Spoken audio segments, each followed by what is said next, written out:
हो सखी। काहे इतना उदास?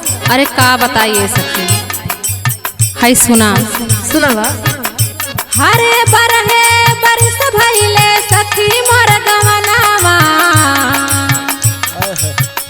हरे बरहे बरिस भइले सखी मोर गवनावा, गोदिया में नाही बाटे कहू ललनावा, गोदिया में नाही बाटे कहू ललनावा, गोदिया में नाही बाटे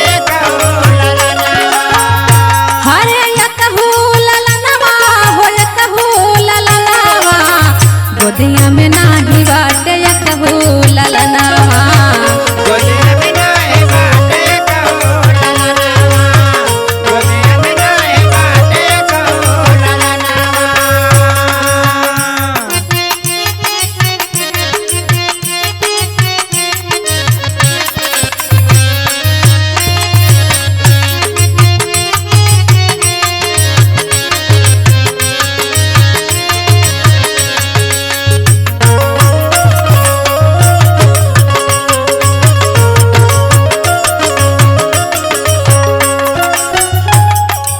इहे बात हो सके।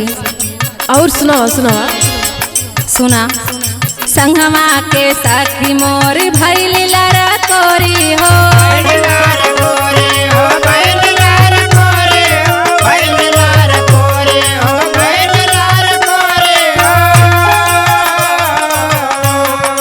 सास ननद ताना मार बेरी बेरी हो,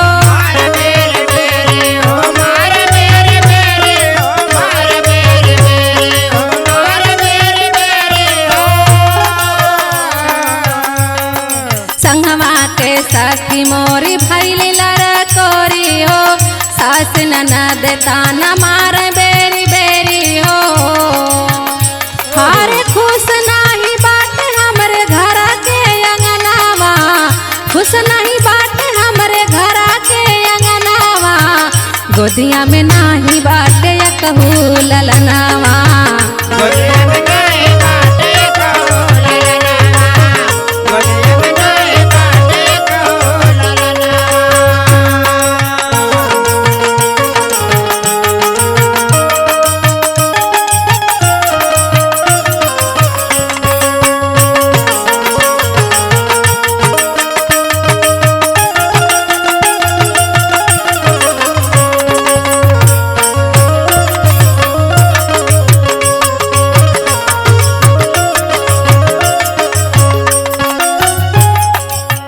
और सुना ये सखी।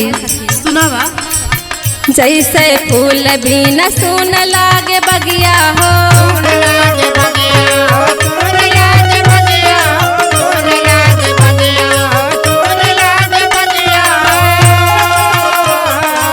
वैसे सुन लागे सखी मोर गोदिया हो,